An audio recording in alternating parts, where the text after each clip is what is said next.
All right, if you're a developer, you've probably had one of those moments where you're just staring at your screen thinking, this makes absolutely no sense. Well, it happens a lot, especially in the wild world of AI. Today, we're going to tackle a really weird one that developers keep running into, getting totally different results when they're evaluating AI models, even when those models give the exact same answers. Sounds impossible, right? Let's dive into this paradox and figure out how to fix it. So, here's what we're going to cover. First, we'll really dig into what this evaluation paradox is all about. Then, we'll introduce the solution, something called the LMOSOPS framework. After that, we'll get our hands dirty and actually walk through building an evaluation pipeline. We'll also talk about why just being accurate isn't enough anymore. And finally, wrap it all up by seeing how this becomes an ever-ending cycle of improvement. Okay, first step, let's put on our detective hats because we're starting with a real-world mystery that, honestly, seems to defy all logic. But stick with me here. I promise you by the end of this, it's all going to click into place.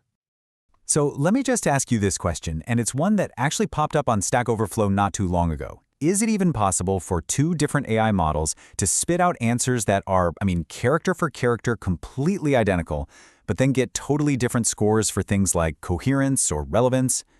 Your first instinct is to say no way, right? That just doesn't add up.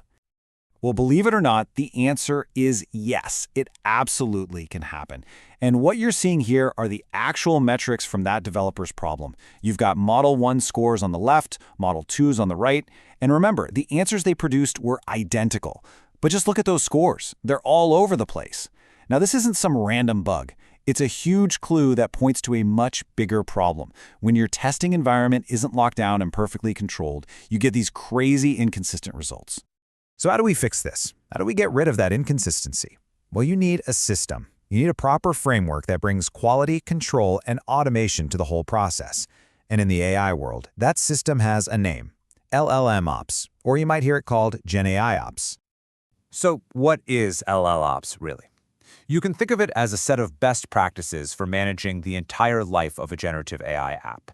From the very first prompt you engineer all the way to deploying it and keeping an eye on it.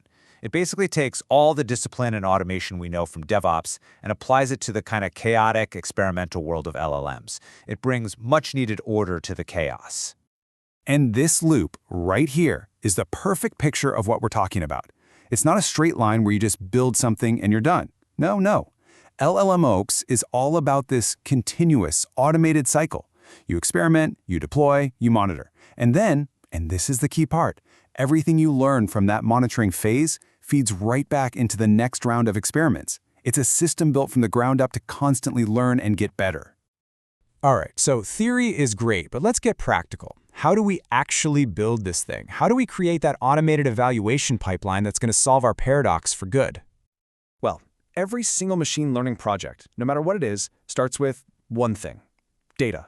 And as this mind map makes crystal clear, just getting the data ready is, well, it's a whole thing. It's super complex. Go ahead and pause here if you want to see all the moving parts. But the main takeaway is this: a great evaluation pipeline automates this entire messy process, making sure that the data going into the model is exactly the same every single time. Okay, after data, you need a place to play, a place to experiment, and that's where a tool like Azure Prompt Flow comes into the picture. The best way to think about it is like a structured sandbox for developers. It lets you visually connect all your pieces, your models, your prompts, your code, into one flow that you can actually run.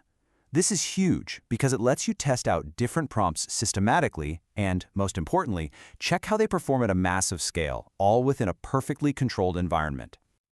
Now, once you've got a flow that you're happy with in that sandbox, it's time to automate the whole shebang. We do this using what's called a CI/CD pipeline. Seriously, just picture an automated assembly line, but for your AI. A developer checks in their code, and bam, the pipeline just takes over.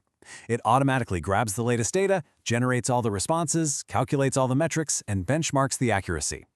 Every manual step is gone, which means all that human variability that caused our paradox in the first place, yeah, that's gone too. And this diagram, this is a fantastic look at what that automation actually looks like in the real world. Someone pushes code to GitHub, and it kicks off this entire chain reaction. The most important thing to see in this flowchart is that every single step, from grabbing the data all the way to deploying the model, is completely scripted and automated. This is what guarantees the process is 100% identical every time it runs. No exceptions. Okay, now this is really cool. What this table shows us is how the system keeps track of everything. You see, for an evaluation to be truly reproducible, the system has to know the exact version of the model you're using. It doesn't matter if that model is sitting on your local laptop in some cloud data store, or if it was the output of a specific job. This super precise versioning is the secret sauce. It's absolutely fundamental to solving our paradox. So we did it. We've built this amazing automated pipeline that gives us consistent, reliable accuracy scores. Awesome. But does a consistent model automatically mean it's a good model? Well, the answer is getting a lot more complicated because the very definition of good is changing right before our eyes. Because here's the thing, having a model that's technically perfect, with fantastic performance metrics, that's just not the whole story anymore, not by a long shot. There's this whole other human layer that our pipeline also has to check for. And this is where we really broaden our definition of a good evaluation. Our automated pipeline now has to ask much tougher questions. It needs to check for these 5 pillars. Is the model fair and unbiased? Is it transparent? Can we explain its decisions? Who's accountable for what it says? Is it protecting user privacy? And finally, is it safe and secure? These aren't just, fuzzy ethical questions anymore. They are becoming hard and fast business requirements. And this isn't just a nice-to-have. As Alejandro Gutierrez Munoz points out here, really championing responsible AI is non-negotiable. It's how you build trust with your users, it's how you stay compliant with new laws, and at the end of the day, it's how you make sure your technology is actually helping people. Okay, and this is what brings it all home. The pipeline we've built doesn't just run once to get the model out the door. It's a continuous loop, a cycle that keeps on running long after that model goes live in production. Because deploying a model isn't the finish line. In the world of LMOps, it's actually the starting pistol for the most important phase of all: constant, vigilant monitoring. Think about it. Once your model is out there, it's dealing with the real world, and the real world is messy and unpredictable. So as you can see in this Azure dashboard, you have to be watching key metrics like a hawk.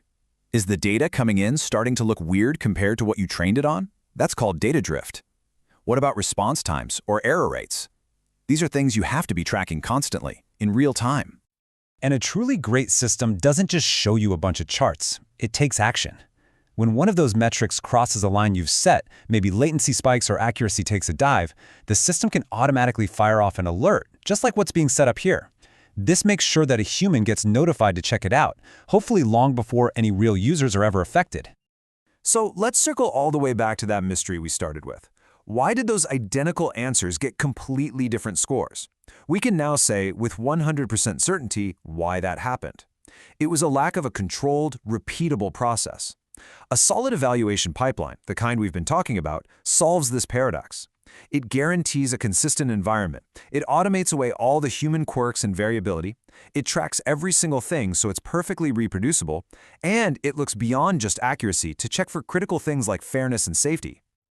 And that really brings us to the single biggest takeaway from all of this. In modern AI, the product you're shipping isn't just the model.